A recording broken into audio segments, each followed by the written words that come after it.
introduce yourself. Okay, I'll let you go ahead and introduce yourself, and we'll get the meeting going. We shouldn't be longer than 30 minutes, folks. Okay, about a 30-minute meeting. Okay. Well, first, I guess I want to say that I'm humbled that so many great minds have come together to talk about this topic. I know it has more to do with our individual work in that space than that I've brought this idea together or to surface, but I do think that we have like a shared positioning and shared goals here. So I'm grateful for all of us coming together to have the conversation. I think the main thing, because Stephen did a great job of really explaining what we're up to. The main thing I just want to, I guess, emphasize or make sure that I highlight is that the goal here is to make sure that quality education is not based on income. I think it's an equity conversation, because when you have a student who learns differently, or I even don't want to say learns differently, when you have a student whose potential is not touched by the resources that are available in the classroom, I think that it's up to those of us who came through the system to identify what opportunities, what we can now see very clearly in hindsight was missing, and kind of create that for those coming behind who may not go to the higher end schools or maybe don't have the income to get there. That doesn't say we can't invite those folks to the conversation. Definitely every perspective is needed. But when we're talking about neurodiversity, we're really talking about just diversity in learning more than any particular disability, while we also value disability as much as diversity. So if that wasn't tongue twisted enough, I'm open for the dialogue. So please ask me anything that I didn't cover, if I can tell you more about my background or anything. But again, I just wanted to thank you for coming in your time. All right, so thank you for giving me, presenting that and giving me a brief, or giving us a brief. So what particular neurodiversity service or product are you currently delivering, or would you like to deliver? What I'd like to deliver are personalized lesson plans. So I can give a couple of examples. There's a question type on standardized tests that is that gives the student a few numbers, and they ask them to kind of guess or use multiple choice to determine which number goes like in the blank spot, just by the pattern that's been created. You're familiar with that question type, right? Mm-hmm. Okay, yeah. So I think that there are some students that are inclined to do that from an audible sense. So in other words, I'm positioning that there's an audible aspect to the standardized testing that's missing for students who can do that very easily, but just not from a visual, but more from an audible. They can listen to it and tell you which metronome is the right one, or which beat cadence is the right one that's missing. So there's a few examples of that, including students who are who are able to pick up multisensory coming to them at one time, strengthening their ability to do that. So one lesson plan is around having them identify when did this stimuli introduce itself into the video, at what juncture, how many layers are they looking at once. And the hypothesis is that the more they encounter this lesson, the more they take this lesson, the better they get at saying when it happened, how long it's lasting, and eventually able to delineate and say, this one is the primary and that's secondary. So you can imagine how they can take that forward with them into a classroom or into a learning environment to say, this is what I need to primarily be paying attention to. And although I'm getting all this other sensory, this is very much background. The earlier they master that, the more potential you awaken for them and keep their confidence high. So I hope that's an example of the types of lessons that we're looking to create. Across various subjects, or focus on one type of subject? Well, there's two lines of thought that I have on that. One, there's definitely across all subjects. So when you help this student identify how they learn, that's kind of like not any one particular subject. That's kind of like how they master their attention, or how they master that ability to hear different music metronome, different music beats, or that exact metronome. So that would probably be a cross subject. But then I definitely think we've been having a big enough conversation around critical race theory, around redlining, and some subjects, like we're trying to figure out how to present history and how to present other topics as well in a way that's fair and impartial and also memorable. And I think those could definitely be subject specific. So it could be a particular lesson plan. The way that I could see it going, and I've been talking through it going, is a advisory group approves a set of lessons that may be subject specific. Once those are approved, they go to the individual artist, so a producer, and a painter, a songwriter, a playwright, and they make it into one of those audible, visual, kinesthetic type. They make that lesson appeal to one of those learning styles. And then it's mastered, tested by students, and then given or donated some sort of way, arranged to be applied to the students who need it most in some of these underserved communities. So that would be the full kind of cadence of it on both sides, subject specific and not subject specific. And are you looking to partner with the product? Well, first of all, do you have the product already developed? Are you looking for our assistance to help you develop that product? I don't have a product already developed. Right now we're in research phase, and that's what the Dean Talks is about. And so the partnership is far and wide in the sense that I need as many perspectives to kind of weigh in. So my everyday world is research. So I need to get as much data in as possible to synthesize it, to be able to say, this is either a need that emerged across a lot of different groups, and something that we need to prioritize, or something that seems like a higher need. We might get more bang for buck, more attention on it, more eyes on it. So that's where I am. But I think definitely once we're getting into product development, partnership is definitely something I'd be looking into. Mm-hmm. Are you a PhD student? I didn't hear you. You say you're dean. Are you like a graduate student then? Oh no, let me jump in and first say, this is Dr. Doswell, as well as Ebony Kinney, in a dialogue. We are having kind of an overview of how we can collaborate. Now, no, she is not a student. And Dean, Dr. Doswell, stands for diversity, equity, inclusion, plus N for neurodiversity. It's an acronym that we use, DEIN, spelled DEI. Okay. And we would also like to, at this point, one of the questions that I have is about the JUICE network.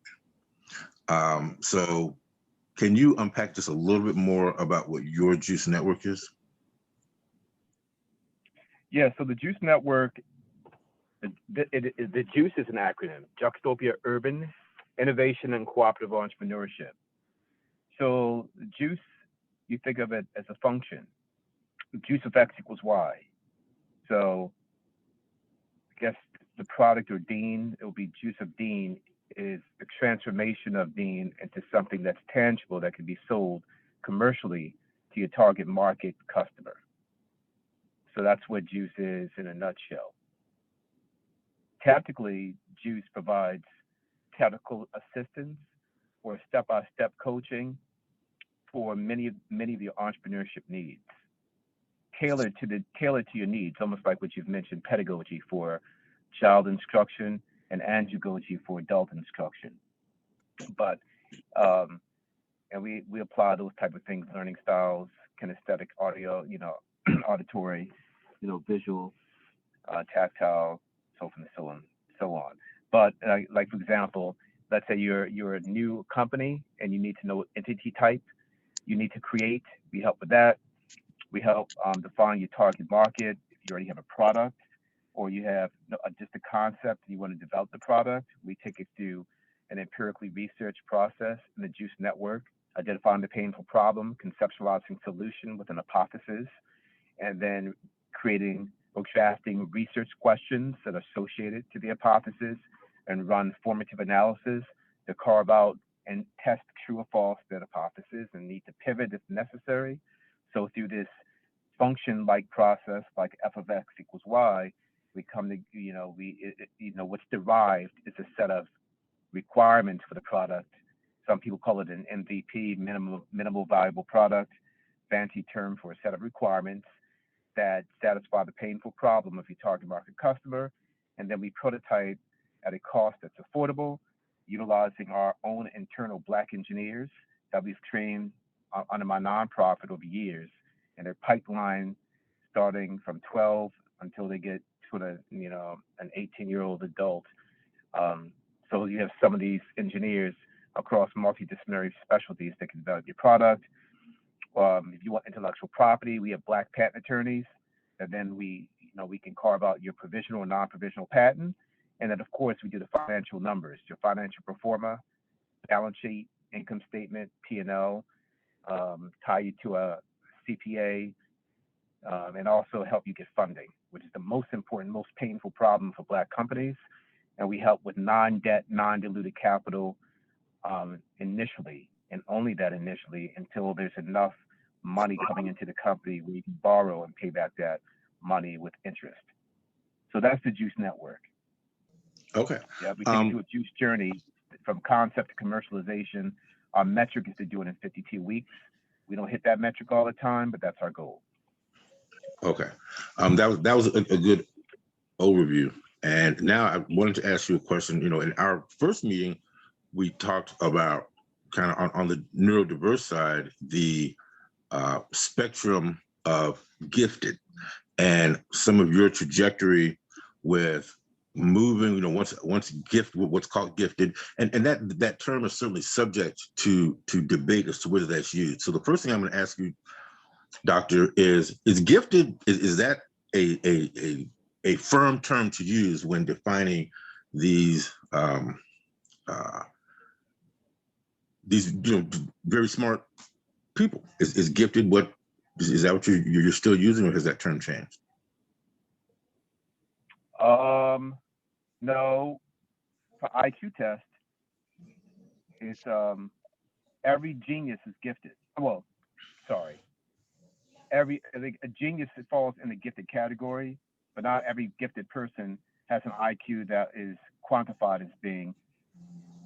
Every gifted person is not, quantified. It has an IQ of genius, and there's above a genius. I mean, there's many people with IQ smarter than Einstein. Lots. William James Hadith was the smartest person known in the world today. I think he had an IQ of 250 to 300, but socially he was inept. Excellent in mathematics, but he was not. He was very shy, introverted, and he didn't do well in society. So there's gifted in terms of ability to, like with the brain, we have 86 billion neurons in our brain. So some people have the capability of looking at a piece of information one time, acquiring it in their hippocampus and regurgitating it. Some people may say that's intelligence. Some others may say, well, to be able to creatively apply that information on creating something new. The difference between someone who can play music rote and look at a score, or use interpretation and play with feeling, or compose music. So, but usually those numbers are defined after you take a standardized IQ test. So, for example, for me, my mother took me to Howard University to get tested, and apparently I was in that gifted realm. But my mother never shared my IQ test with me. But that's, and then she taught special education. My mother did. So you have students who may be cognitively impaired because of many different reasons. There was a lead paint problem in Baltimore. If you're a child and you think that lead paint is like candy, there's irreversible brain damage. Or maybe there's dyslexia, like Einstein was dyslexic. That's considered that used to be a cognitive disadvantage that'll put you in an IEP in a classroom environment. And some people just think in different ways.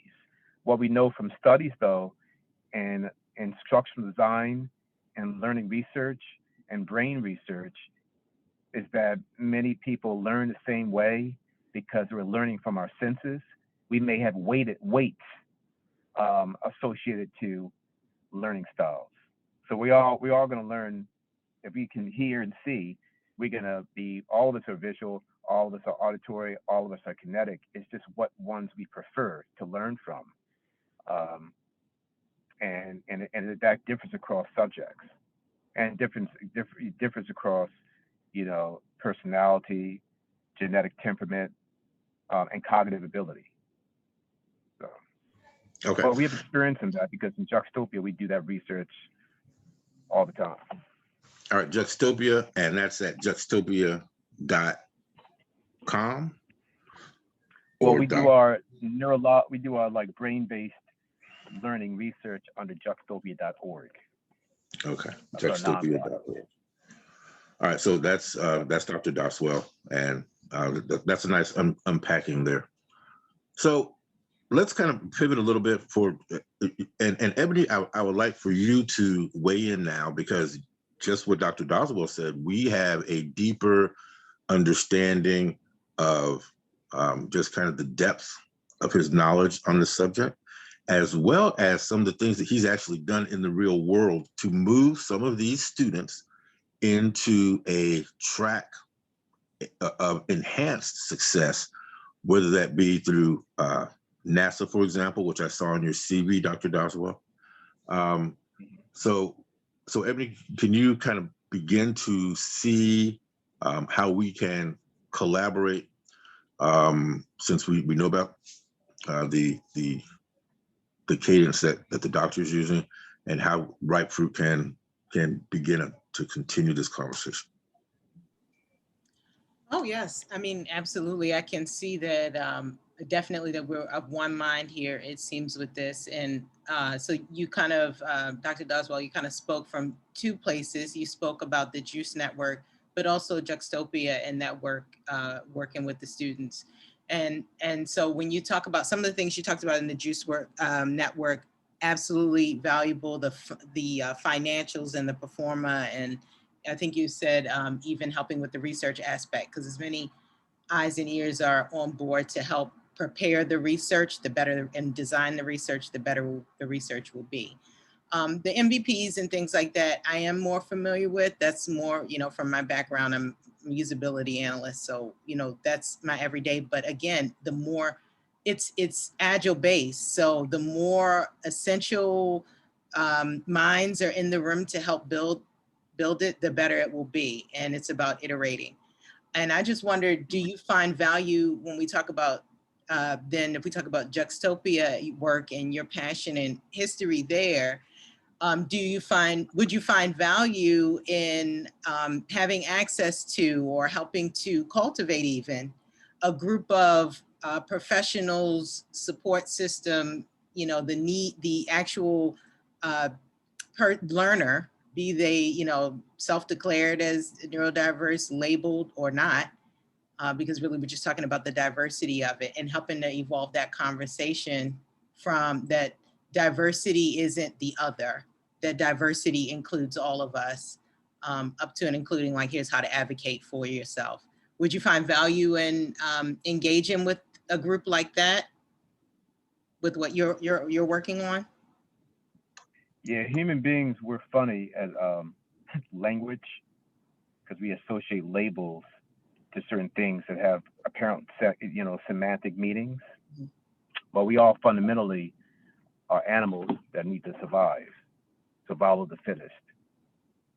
Mm-hmm. Some of the ones who do survive are not necessarily the most academically gifted, but they definitely know how to survive. Almost like a virus. A virus is almost between a non-living organism and a living organism. But human beings, with all of our intelligence, we can't even cure the common cold. But the virus, I guess, outsmarts us each and every time because it has a will to survive.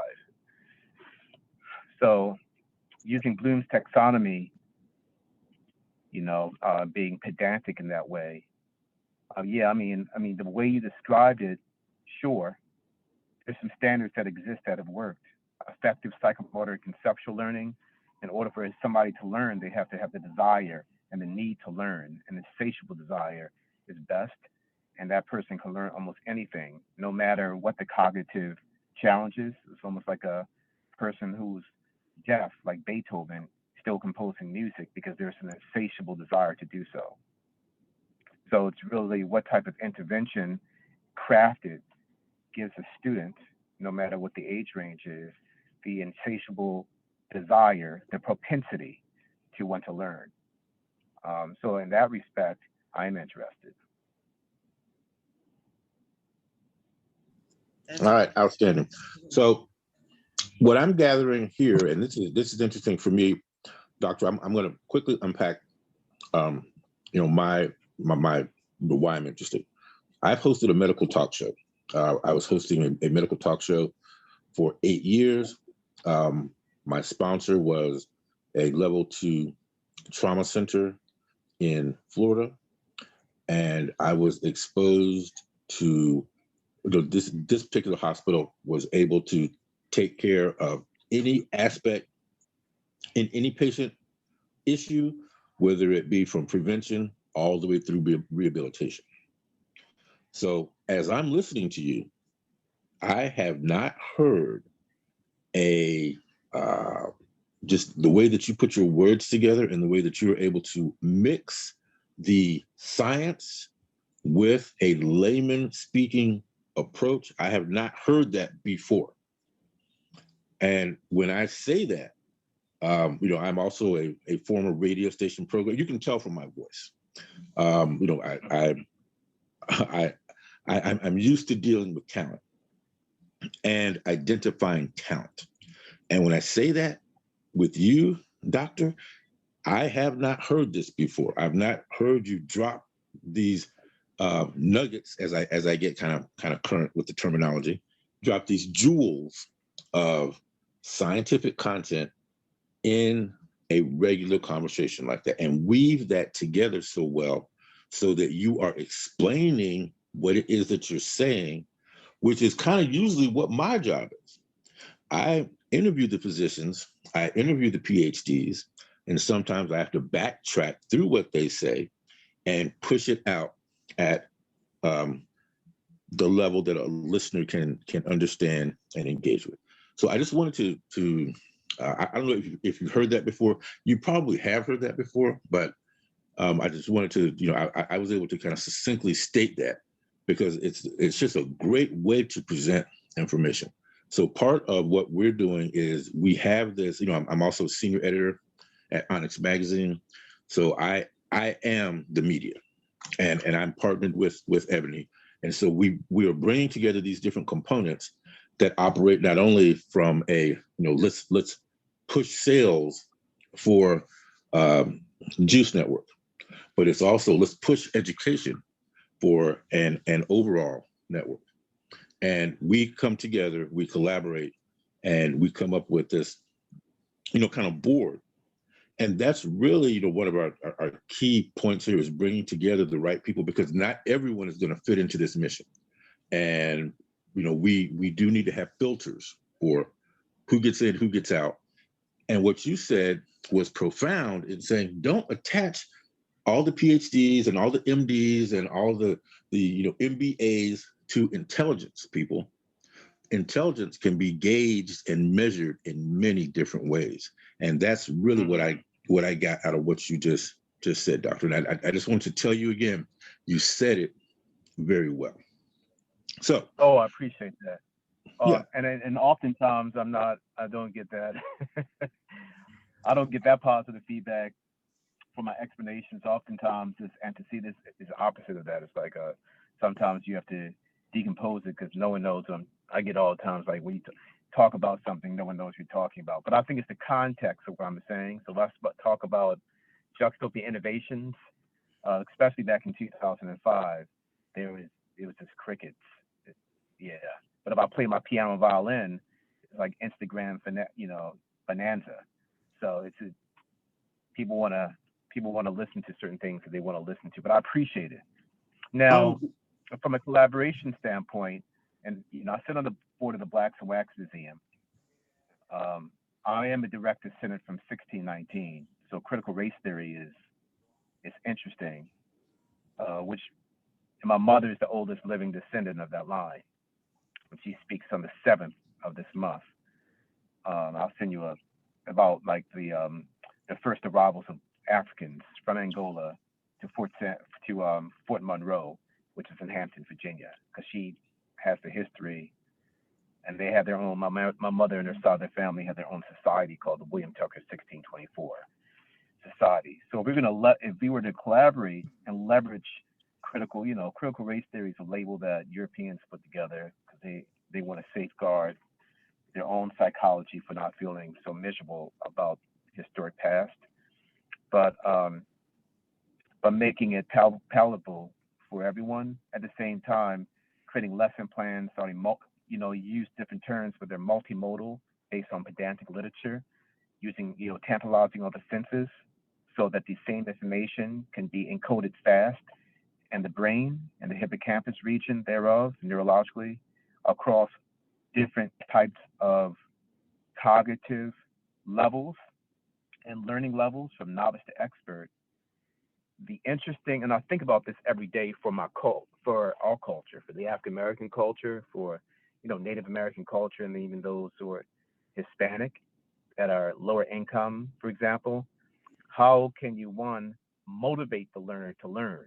How can you take that drug dealer doing wait on the street 10,000 a day, or maybe in the streets of Baltimore is killing. So you kill somebody maybe twice, you get $20,000, and then it's pills after that. But how can you take that person from the streets and then transfer that value chain to wanting to learn how to be a computer scientist? So media is the best intervention for doing that, in my opinion, and a behavioral intervention change as well. So utilizing this neurodiversity concept with a set of lesson plans, where there's a board that reviews different types of presentation in a story-like format, like you indicated, with the artist, the visual artist, with the musician, and then crystallizing this content in a format that is culturally tailored to the target audience using the usability studies, and then presenting it in a media fashion in collaboration with the Juxtapia group. We have our small little TV network called Jalt TV. Then I think that would be an effective way to test our collaboration, and we can raise the money for that. Okay. What you mentioned was, and I'm going to let Ebony talk actually after I say this. And what you mentioned was the usability study, and I'm going to be very, very brief. And at Ripe Fruit, what we did is we made a transition away from producing all these great graphics, which certainly got us contracts with various organizations, and those are all you can review that at ripefruitcreative.com. But we made this shift into, say, instead of selling that end product, the graphics product, let's market the ideation process. And marketing the ideation process, it doesn't really matter what the end result is. We are marketing the cadence or the steps to get to that end result. That was, part of our evolution that you just spoke to when it came to what you're doing. And so that, to me, is kind of this natural alignment. And if we can take the trajectory that you are working on and the trajectory that we are working on and put those together, I think we will have something that covers pushing whatever agenda that we want to push, as well as developing funds. I am also on a board at Florida State University, and part of the access that I have to Florida State resources are grant writing certifications, as well as these deep dives into how nonprofits should work, as far as how does your content work? Are you reaching the correct audience? How do you raise money? How do you gauge the success of your not-for-profit when maybe the financials, the P&L that most companies use wouldn't be the metrics for that? So anyway, I also believe in, while some people may say spirituality, what I say is the universal feedback system, doctor, which is what you put into the universe, you can get back if you know how to do that. So that's how I like to try to explain as people start to get off into things that they may not understand, that there are opportunities for collaboration, and all that does is put us in a place to have the conversation to come up with the end result. And I'm going to stop talking now. Ebony. Okay, I'm nodding profusely. So like everything that's been said, I guess the main, because there's such resonance, I'm like, definitely now the patents, there's patents here. And I definitely can just see that there's a vision for it to move forward. And we're kind of talking about this Robin Hood theory, which it sounds like we are a shared vision where we're going to take from the rich and give to all. Because when we're talking about poverty, it's not all financial. Some of it might be a mental poverty, you know. And so when we can look at it like that, we realize that we're having a conversation with everyone. I really do feel we're having a conversation with everyone, but not from the lens, the status quo lens, that there is a, you know, mainstream and other, but from that lens of everyone can really benefit from something here. Because this learning, this willingness, you talked about the drug dealer on the street, how are you going to make them want to learn? And I honestly do not believe I believe that it's never too late for that person to want to learn. They will have to, just like they said, it's hard for a rich man to get into it's harder for a camel to get through an eye of a needle than a rich man to enter into heaven. It's not impossible. But what has to happen is you have to turn, you have to make room for it. You need to not only advocate for yourself, but hold a certain vibration. Forgive me for saying I'm not going to, you know, holistic, but just to say you really have to create room for this thing you want to do. And so I think that what we're creating, the lesson plan, also has these ripple effects because we're creating the room. And that's where you have the willing to be wrong. Sometimes I wonder this thing, learning, it's just about the willingness to say my cup isn't absolutely full. Maybe there's a willingness to get one drop more of new information. And maybe that's the decision that gets sealed off so early for some kids that they decide, well, you know what, I'm not going to finish school. But definitely there's a problem if the dropout rates are high among just some groups, or the literacy rates are low just among some groups. And I think it's going to take people who can see on both sides and are bilingual in that sense to be able to really address it. So that's what I'm bubbling over with excitement from this conversation. And I think I'm that we're of one mind with everything that's been kind of said here. Okay.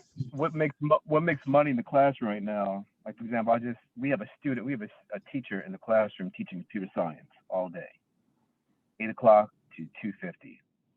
Fundamentals of computer science, all ninth graders, Green Street Academy off of Hilton Street in Baltimore.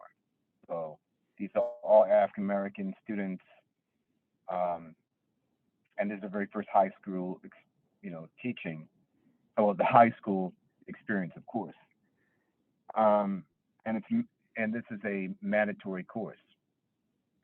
And we all know that most of the billionaires today are in computer science or created software companies, from Elon Musk to Jeff Bezos to Zuckerberg and Facebook to Bill Gates and even Steve Jobs. So for decades, so as long as we've been pretty much living, a computer programmer has developed some kind of widget and generated significant amounts of money that changes the landscape of economics for that culture, not for ours, because we're not there.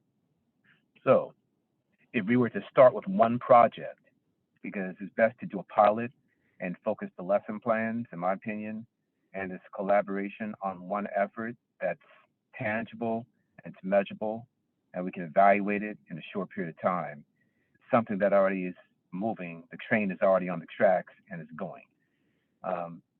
I can tell you from our perspective, we plan to expand this, and we're expanding this not only in the United States, but around the world. So I just locked Illinois down in Chicago, Ingleside, Chicago, with some of the worst murder rates in the country in one small geographical area, and then places in Senegal and Angola. So I had an embassy talk with the embassy last week. So if we're doing lessons, but the problem is, the painful problem is students, how do you get the students to want to learn something, and how do you teach students who are neurodiverse using your labels, and how can one apply an artistic type of lesson plan with activities so students can really are motivated to learn, and then are motivated to increase their skill proficiency, like a Kobe Bryant on the basketball court, practicing for 12 to 12 hours per day, easy.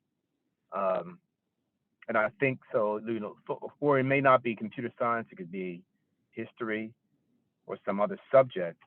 But that would be maybe not for this conversation, but I think that's where we need to go. We can collaborate so we can brainstorm, think about how we teach this one subject in the course.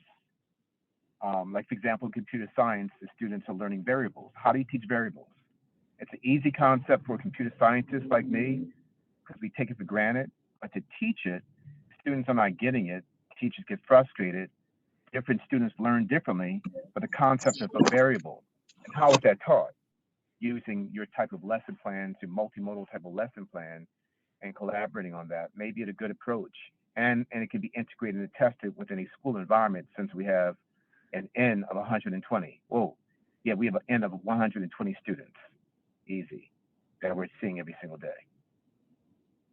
What do you think about that? I think it's great. I'm sorry, but what you touched on was the whole kind of piece of let's have something that's measurable, and just from the group that we have here and resources that we have here, we can create some content and then distribute that. We're going to give it to them so they can actually test it, so they can use it, and we can get feedback from that end user, from that teacher side. That's how I receive what you just said. Ebony? Yeah, I mean, I'm 100% on board. When you said something that's already kind of on the road, I'm thinking this multisensory lesson, because I've created the teacher side of it. I've started creating the student side of it, and there are at least 3 videos of it already. But absolutely, I'd like to learn more about variables. You have to kind of give me an idea of what it is, and I'm going to do my own research as well between now and when we talk again. So that I can wrap my head around the best way to maybe present it. It sounds like something a producer could really help with, because they would be understanding it on this different level. But I don't have to go back to that. I think we understand that that's what we're talking about. So I'm on board. Right. Yep. And a variable is like a box that holds a value, and the variable has a type.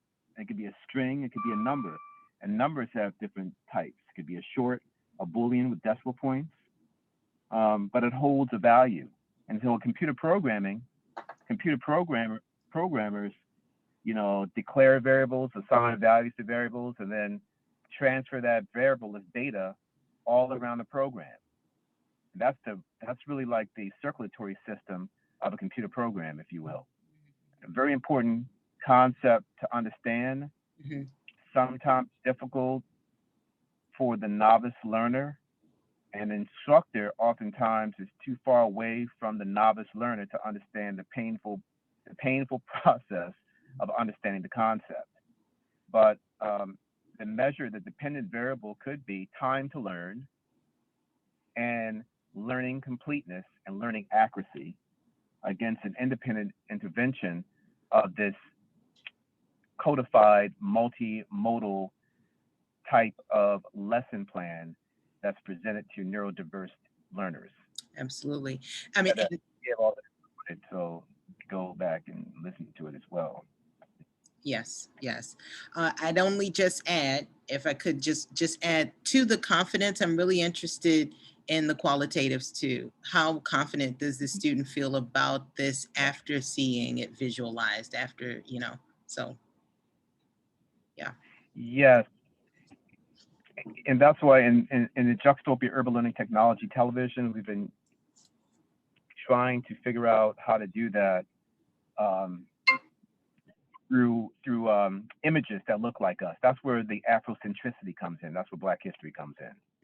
So if you see a young guy and and he's using the vernacular, like in the Baltimore streets, but you sit him down at the computer, can code. For example, I went to Oberlin. Oberlin's known for music.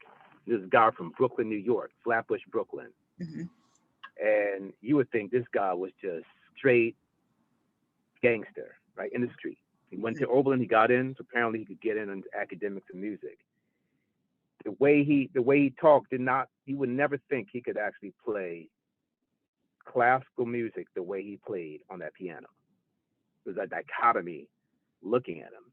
But the image, though, is attractive because he may look like he may look like an image that someone may see on a regular basis. But the talent was so great. It was like if you went to Juilliard and he had to have a piano contest with someone who was top of the class, he had the capability of winning. And that imagery actually helps to increase self-confidence because it creates a metacognitive model in someone's brain associated to the hypothalamus region in someone's brain on emotion. And the dopamine neurotransmitter actually starts to, kick off saying, you know what? I can do this because I know someone else who looks like me who did this well, and that person can do it well. There's no reason why I can't do it well, even if I'm in a pool of other fish that don't look like me. Okay, Yeah. let me jump in right there. I got to jump in right there and say, when you just said the dopamine release in the brain, the pleasure of interaction in the brain. When you said that, that's the exact same response that I am getting from this conversation. And I wanted to bring that. Yeah, exactly. I wanted to bring that out. And I think that is so important for us to, whenever possible, cite examples so that others who are listening to this, as we, kind of package this initial collaboration between, Ripe Fruit and Juice Network or Juxtapia, that people can see exactly what you're talking about by saying that kid that looks like he's on the corner, selling drugs or whatever, within that hologram lies a genius level of contribution to our society. I just wanted to jump in and say that. And quickly, because in my class, last class, there was and I'm gonna quickly say this is a real example. A student was shot, and he got the bag taken out of his abdomen, because he had the urine bag there. So I mean, his has street cred though because he didn't die. That's what it is. Like, he went to battle, and most young men who are testosterone driven like this, we go through this process of want to be G.I. Joe, and we want to be acknowledged by our peers that we are, like this. And even as we're adults, we just refine it a little bit. But he's a young man. He's like 17 years old, a senior in the class. He doesn't want to. In his peer group, he didn't want to listen to anything my teacher had to say. But he's smart, you see. So if he saw images like himself doing the same thing that he was doing, living the same neighborhood that he's living, but making significant amount of revenue by doing something more productive, like this area of software engineering and computer science, with a laptop, internet access, and knocking, and encoding. Encoding is just not sitting down and just at a computer. It's very interactive. From a usability standpoint, you got to go through requirements, design, implementation, testing, maintenance. That's a software development life cycle. So implementation and coding is just one piece of it. But there's design. I mean, it can get really, really sexy if one wanted to portray it like that. But like you indicated, it's just getting that, creating the imagery that is counter to what's been reinforced over and over and over again. And that, and this, what's being reinforced over and over again is music and entertainment, being an artist. And I'm an artist. I train as a pianist and violinist. My mother's an opera singer. She's been at Carnegie Hall twice. I'm the only child. I had no choice but to play music and do it well, right? But that's not the path I chose for myself. I hacked my brain and did computer science instead. but I know the practice of music and what it requires. And you can't get great unless you practice. You can't do 1 day a week. You can't even do 1 hour a day. You have to actually do multiple hours per day, 7 days a week, in order to compete with the best. Same thing with computer programming. And that's how I believe our collaboration, if we want to test something on a train that's moving, that has a lot of value, a proposition, and learning outcomes for our youth, with a curriculum that's mandated in every high school in Maryland, I think there could be a monetizable benefit to this as well. Absolutely. Okay. So we're going to wrap, but what we'll do is we're going to put together the concept that Ebony has and kind of give you an idea of where it is. And then we can continue the conversation based around that focal point, because I agree. Yeah, and start with variables like programming, like let's say Java variables. To give you a programming language. Java is a programming language. The concept, variables. That's it. Very good scope. Okay. So you will hear from us in email, and this particular meeting accomplished the goal, which was for you, Dr. Doswell, to meet with Ebony Kinney, and for me to host that meeting, which is exactly what happened. So, yes, thank you. Thank you, Stephen. Well, thank you so much. Great talking with you, and I look forward to hearing from you soon and Yes. to build upon what we further discussed and the scope that I think we defined during this meeting. So thank you so much. Thank you, Dr. Doswell. and thank you, Spurgeon Holloman, who has Thank you, also Spurgeon. produced this meeting. He was the facilitator of this initial interaction. So Spurgeon, thank you very much for that. With that being said, with that being said, this is the Creative Kid podcast. And what we just unpacked was Dr. Doswell, Ebony Kinney on their first kind of collaboration. So folks, you are seeing this evolve in real time. Okay, and that's the end. Yeah. All right. Thanks. We'll see you in email. You'll get something from me within a day or so. Ebony will be tied into our email chain.